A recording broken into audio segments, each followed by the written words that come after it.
Gaazaa keessatti ergaa onkoloolessa torbaas haleellaa Israa'el gaggeessaa turteen namoonni ajjeefaman 3,000 dhaqqabuu gabaasonni bahaa jiru. Namoonni gara 12,000 ta'an immoo miidhaa cimaan akka isaan irra ga'edha gabaasaaleen kan argisiisan. Odeeffannoo oolmaa Israa'el fi Gaazaa kana waa'illee koo hiikaa fi tasaasas istuudiyootti argame kan nutti mutaa jechuudha. Hiika mee lakkoofsa namoota miidhamanii fi buqqaanii dabalaa jiraachuutu himamaa jira. Lakkoofsi namoota Gaazaa keessatti miidhamanii kan du'anii kan madaanii baay'ee dabalaatiin jira. Akkasuma kan namoonni buqqaanii gara kibba Gaazaatti deeman lakkoofsaanii guddaadha. Erga onkoloolessa torbaatii kaasee waraanni kun erga jalqabee namoonni miliyoona tokko ol ta'anii kaaba Gaazaatti gara kibba Gaazaatti deemaniitiin jiru. Namoonni ammayyuu gara kibba Gaazaatti hedduminaan kan baqataati jiran jechuudha. Iddoo Kaan Yunus jedhamu keessadha bal'inaatiin kan isaan qubataa jirani. Buufata iddoon kun qubsuma baqattoota ta'ee. Namni tokko maal jedhe seete BBCtti yeroo himu maatiin koo namoota firoota adda addaa gara baqatanii gara mana warra keenyaa dhufan hunda simadheen jira amma mana tokko keessa namoota 90 ta'aniiti jirra jedhee jira. Warri kun amma warra mana keessa jiraatanidha kan karaarra jiraatan jiru achi kibba Gaazaa keessa namoonni daandii konkolaatarra jiru amma immoo haalli qilleensa naannoo sanaa rooba guddaatu roobaa jira namoonni roobanillee bakkeetti dhaanamaa jiran jiru haala baay'ee nama yaaddessu keessa jiru uummanni Gaazaa kibba Gaazaatti baqatan jechuudha. Kun kanaan osoo jiru Israa'el haleellaa lafoo gaggeessuuf qophii xumuraa akka jirtu ibsamee jira. Hanga ammaatti garuu hin jalqabne maaliif turtan jedhu sababoonni tokko tokko ka'aa jiru. Sababoota xinxaaltonni dhiyeessan keessaa tokko haalli qilleensaa amma rooba jira waan ta'eef tarii haleellaawwan gaggeessituuf yookiin immoo waraana lafootiif haala mijataa miti kan jedhu tilmaama jiru keessai namoonni akka miidhaman yookiin kaaba Gaazaa keessaa namoonni amma hanga dhumaatti akka ba'aniif tariitii biyyoonni lixaas ta'e biyyoonni kaan dhiibbaa Israa'el irratti gaggeessan irraa kan ka'e turuu dandeesse ta'a. Miidhaa nama jiru tokko miidhaa uummata irra gahaa jirudha. Fakkeenyaaf muummichi ministeera Kanaadaa Justin Trudeau uummata Gaazaa harka qabuu qabna. Isaaniif eeggannoo gochuu qabna. Uummata Gaazaa jechuun Hamas jechuun miti. Hamas jechuun immoo bakka bu'aa uummata Gaazaa jechuun miti. Kanaaf adda baasneeti haleellaan kun kan gaggeeffamuu qabu deeggarsa Israa'eliif goon akkuma jirutti ta'e jedhanii jiru. Kan biraa gaggeessitoonni addunyaa hedduu isaanii gara Israa'elitti qajeelanii jiru. Isaan keessaatti pirezidaantiin Ameerikaa Joo Baayiden boru gara Israa'el inni galu jedhamee eegama. Akkasumallee chaansilariin Jarmaniis gara Israa'el deemuudhaaf Olaf Scholz gara Israa'el deemuuf jiru. Ameerikaan immoo pirezidaantiin boru haa dhufan malee kana dura ministeerri dhimma Ameerikaa si'a lammaffaa gara Israa'el deemanii ture. Antooni Bilinken garas deemanii turani kuni sochii dippiloomaasii guddaatu deemaa jira. Akkasumas immoo Raashiyaan akkaataatti waraanni kun dhaabbatu irratti mana maree nageenyaa dhaabbata mootummoota gamtoomaniitii fi wixinee dhiyeessitee turte. Wixineen sun egaa biyyoonni akka Ameerikaa, Faransaay faa, UK faa veetoo paawurii yookiin immoo sagaleedhaan diiguu qabu waan ta'eef yaada marii yookiin immoo yaada furmaataa waraana akka dhaabbatuu fi Raashiyaan dhiyeessite jalaa kuffisaniitiin jiru. UKtti dippiloomatii olaanaa Filisxeem kan ta'ani Hosaam Zomlot jedhamu. Waraanni kun wal dhabdeen kun gara naannootti Israa'el fi Gaazaarra darbee babal'achuu inni qabu. Carraa inni qabu 10 keessaa 9 akka ta'e ibsanii jiru. Lakkoofsa namoota du'an yeroo ibsanidha kana kan dubbatanii. Namoota ajjeefaman 3,000 keessaatti 1,000 kan ta'an ijoollee akka ta'an illee ibsaniiti kan jiru. Irra caalaa kan miidhame ijoollee fi dubartootadha waraana kana keessatti. Odeeffannoon tokko miidiyaalee Israa'el keessatti bal'inaatiin ka'aa jiru har'a. Ameerikaan waraana ishee gara 2,000 ta'an akka isaan qophaa'anii fi gochaa jirti odeeffannoon jedhu jira. Garuu Joo Baayidenii fi akkasumas ministeera ittisa biyyattii Oostin kan isaan dubbatanii balaa akka hundumaa qolachuudhaatiif waraanni akka qophee ta'u itti himamuun beekamaadha. Garuu ammatti waraana keenya gara Israa'elitti erguudhaatiif qophii miti jedhaniiru. Akkasuma Israa'el keessa Ameerikaan kuusaa meeshaalee waraanaa qabdi. Waliigalteen isaan qabanii Israa'el yeroo rakkoon ishee mudatetti kuusaa meeshaalee waraanaa sana yeroo kamittuu fayyadamuu akka dandeessu yeroo biraa meeshaalee sana bakka buusuu akka dandeessu Ameerikaa fi Israa'el waliigaltee qabu. Dhumarratti Israa'el ajajaa olaanaa Hamas tokko har'as ajjeesuu ibsitee jirti. Namni kun Ayman Noofaal jedhama. Kaleessas akkasuma hoogganaa olaanaa tokko ajjeestee jirti. Odeeffannoon oolmaa Gaazaa kana fakkaata kabajamtoota dhaggeeffattoota keenya sagantaa biraatti darbina hiikaa galatoon. Itoophiyaa magaalaa walqixxee fi godina addaa qabeenyaatti walitti bu'iinsa uumamee lubbuun namaa darbuu fi miidhamni qaamaas qaqqabu namoonni ijaan argan BBCtti himan. Torbee darbe jimaatarraa kaasee hanga dilbataatti guyyoota 3 muddamne turuu dubbatu namoonni BBC'n dubbise. Sababni walitti bu'iinsa kanaa immoo gaaffii uummanni Guraagee gaafataa turee fi qabeenyaan aanaa adda ta'uun kan wal qabatu akka ta'u kaasu. Namoonni BBC'n dubbise kun hanga kaleessaatti tajaajilli geejibaa adda citee turuu himan. Yeroo jeequmsi kun ka'u naannicha kan ture Abubakar waan ture akkasiin BBC'tti hime. Baastadaadara guddaa ilawu. Ka'umsi isaa rakkoo bulchiinsaati. Uummanni Guraagee gaaffii naannoo ta'uu gaafatee bara 2011 kaasee manni maree godinichaa sagalee guutuun murteesseera. Yeroo sanas obboloonni keenya qabeenaa caasaa keessa turan. Mana marichaa keessaa bakka bu'oota waan qabaniif isaanis wajjin murteessaniiru jechuudha.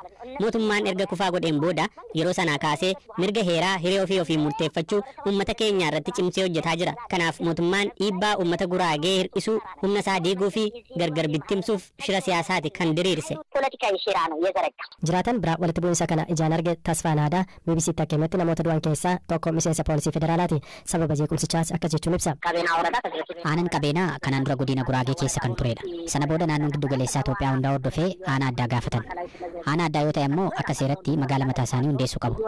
Dhimmi magaalichaa irratti falmisiisaa ta'ee ture isaanii fi dargaggoota gidduutti. Hundeeffama aanichaa erga gaggeessanii booda gaggeessitoota gidduutti dubbichi akka tasgabbaa'u ta'ee ture. Gaafa jimaataa wanti ta'e ijoolleen guraagee lama kan baajaajii oofan waraqaa ragaa konkolaachisummaa haaressuuf gara biroo geejibaa deemanii ture. Kanaaf jalqaba ijoollee sana lamaan reeban. Duraanuu wal falmii fiixirra ture gara walitti bu'iinsa guddaatti ce'e. Odeeffannoo qabatamaa hangammaa jiruun namoonni du'an poolisii federaalaa tokko namoota qabeenyaa irraa dhukaasan rukutamee du'eera. Akkasumas magaala biraatti dargaggeessi Baharuu jedhamu ulee fi dhagaadhaan reebamee ajjeefameera. Sanaan alatti namoonni hedduu rukutamanii hospitaala galaniiru. Daandiin cufamee ture. Manneen daldalaa fi dhuunfaa mancaaniiru. Qabeenyi isaanii guyyaa adiin akka jirutti jalaa saamameera. Manneen daldalaa banamuu kan jalqaban har'a. Walitti bu'iinsa magaalaa Walqixxee fi aanaa addaa qabeenyaa gidduutti mudate mariin furuuf qaamoleen nageenyaa naannoo gidduu galeessaa Itoophiyaa fi poolisii federaalaa gaggeessitoota godina Guraagee aanaa addaa qabeenyaa aanaa Abbaa Shigee bulchiinsa magaalaa Walqixxee wajjin ta'uun marii gaggeessaa akka jiran koomishiniin godina Guraagee fuula miidiyaa hawaasaa isaarratti mootii seeraa duratti ajjeeseedha umurii guutuun adabame. Taateen kun kan mudate godina Harargee Bahaa aanaa Baddannootti yoo ta'u yakkamaan obbo Darajjee Seefuu jedhamu haadha manaasaa duraanii wajjin erga walii hiikanii booda qabeenya hirachuu irratti dhaddacha fuulduratti cubee waraanee ajjeese. Waayilli Komaatii olaanaa abbaan alangaa godina Harargee Bahaa obbo Zannabaa Sibashii dubbiseera. Yeshi matamaan kun haadha manaasaa ta'us bakkeellee jedhamtu haadha manaasaa fi diggaa gaa'ilaa mana murtiitti raawwatanii falmii qabeenya irra osoo jiranii aanaa Baddannoo dhaddachuma irratti falmii qabeenyatti osoo falmaa jiranii jechuudha. Dhaddachuma irratti albee dhokfatee qaama isaa keessaan galuudhaan huccuu bobbaa jala kaayate dhaddachuma irratti osoo falmaa jiranii haadha manaasaa duraanii ka diggaa gaa'ilaatiin addaan waliin galan jechuudha.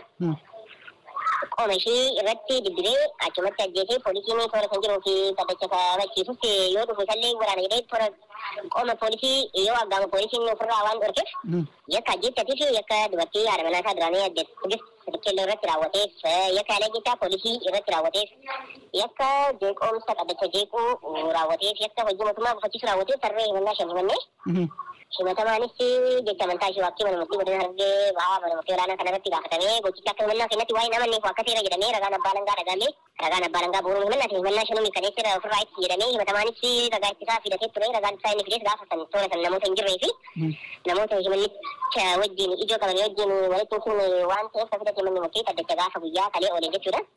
Ragaan ittisaa himatamaa irraa itti kenne jechuudhaan himannuma shanuu jedhatti himatamaa balleessaa gochuudhaan murtii balleessummaa kenneera.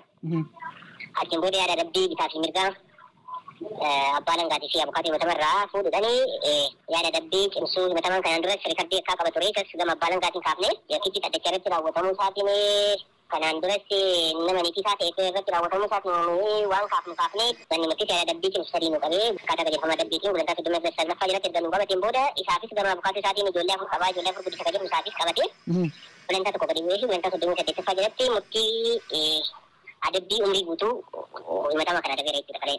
Haadha warraa isaa kan ajjeese kana wajjin ijoollee qabu. Lakki hin qaban ishee wajjin hin galle. Guyyaan yakkichi raawwatame yoom?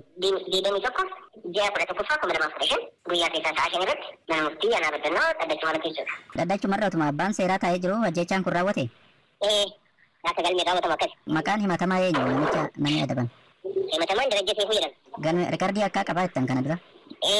Ajjeechaadhuma moo waan biraati? Lakki ajjeechaan yakka biraati. Yakkoonni dubartoota irratti raawwataman isin akka abbaa alangaatti maal fakkaata tarii akka godina keessaniitti wanni itti ajjabdanii ajjeechaa miidhaan qaamaa waan adda addaa akka dubartoota irratti raawwatu isin akkamitti ilaaltu? Yakkoonni dubartoota irratti raawwataman ajjeechas dabalatee miidhaa qaamaa saalqunnamtii daa'imoota umriin isaanii waggaa 13 hin dabalatee ajjeechaanis dabalatee ilma uumamaa nuti hagammaa murtii barsiisadha jennee gara gabaasa adda addaatiin kennisaa turre kanaan duratti namicha daa'ima ji'a 3 gudeedee akkas gabaasaaf gara miidiyaa keessaniin dhiyeessinee turre murtiin nuti kennama. Gara mana murtiitiinis gara kutaa qorannaa qajeelcha poolisiinis haa ta'u poolisootanis hamma danda'ame. Affaaf injifachuunsaa kan oolu miti jechaa jiru miidiyaaleen adda addaa gabaasni kun har'a bal'inaatiin baheera. Meesiin kanaan dura si'a 7 mo'atee jira taphataa jalqabaatii si'a 7 injifachuutiinis isatti aanee kan jiru Kiristaanoo Roonaaldodha inni si'a 5 injifatee jira. Lamaan isaaniiyyuu taphaa kubbaa miilaa kan kilaboota gurguddoo Awurooppaa keessaa xumuranii kallattii adda addaatti akka kaan ni beekama. Kiristaanoo Roonaaldoon kilaba Al Nasir kan Saudi Arabiyaatti argamuuf akkasumas Leonel Meesiin gara Ameerikaatti imaluun kilaba Inter Miyaamii abbaan fakkeenyummaa isaa taphata Manchester United duraanii kan ta'e kan David Beckamiif taphataa jira jechuudha. Lamaan isaanii warraaqsa kubbaa miilaa jabaa ardiiwwan lamaan keessatti fidaniiru jechuun ni danda'ama. Cristiano Ronaldoon erga Al Nassr deemee kilaboonni Saawudii hedduun isaanii taphattoota maqaa gurguddaa qaban mallatteessisuu itti fufanii jiru. Kilaba isaa Al Nassris yeroo jalqabaatiif waancaa akka injifatu taasisee jira. Inter Miyaamii erga deemee Lionel Messiin yeroo inni kilabichaaf mallatteessu kilabichi gabatee liigii biichaa irratti dhumarratti argama ture. Ergasii walitti aansee galchii lakkoofsuun kilaba kana dhumarraati kaasee akka inni kufaatii irratti oolu taasisuu danda'ee jira. Dabalataan kilabichi erga hundeeffame yeroo jalqabaaf waancaa akka injifatu taasisee jira Inter Miyaamiidhaan jechuudha. Lionel Messiin badhaasa Ballon d'Or bara kana kennamu akka injifatu kan isa taasisan keessaati injifannoo guddaadha jedhamee kan galmaa'ee fi waancaa addunyaadha. Waancaa addunyaa osoo injifatiin turuun taphataan kun sadarkaa Peelee fi Maaraadoonaaf akka waamamne isa taasisaa jedhamaa ture. Yeroo hedduus gaddeera bara 2014 xumuraaf gahee dhabuun isaanii yaadatama. Bara 2018 immoo tapha gara biyyaalessaarraati soorama baheera jedhee erga ibsee leenjisaan Arjentiinaa Lionel Scaloni akka inni yaada isaa jijjiiru taasisan. Ergasii waancaa Koppa Ameerikaa injifatee waancaa addunyaa Kaataar qopheessite injifatee dabalataan immoo liigwaanii kilaba isaa duraanii PSG waliin injifatee jira. Kanaaf kan inni Inter Miyaamii keessatti galmeessee wal qabatee badhaasni Ballon d'Or inni bara dorgommii xumurame kun kan Lionel Messiiti jedhamaa jira. Akka barameerudhas miidiyaaleen kan isaan gabaasaa jiran morkataa isaa ta'a jedhamee kan eegamaa ture Erling Haalandidha. Haaland Manchester City waliin waancaa sadii injifachuun isaanii yaadatama. Premier League, Champions League fi FA Cupidhaan jechuudha. Riikardii galchii Premier League Ingilizii cabsee jira galchiiwwan 36 lakkoofsee walumaa galatti waggaa bara dorgommii darbe keessa galchiiwwan 52 lakkoofsee jira. Haaland odeeffannoowwan tokko tokko waa'ee Cristiano Ronaldo haa kaasnuti. Ronaldoon biyya isaaf kaleessa galchiiwwan lakkoofsee dabalatee jechuudha. Walii galatti galchiiwwan 127 biyya isaa Portugaaliif lakkoofsee jira. Haatu malee odeeffannoon adda waa'ee Ronaldo bahaa jiran. Ronaldoon galchiiwwan hedduu kan lakkoofsee erga umriin isaa waggaa 30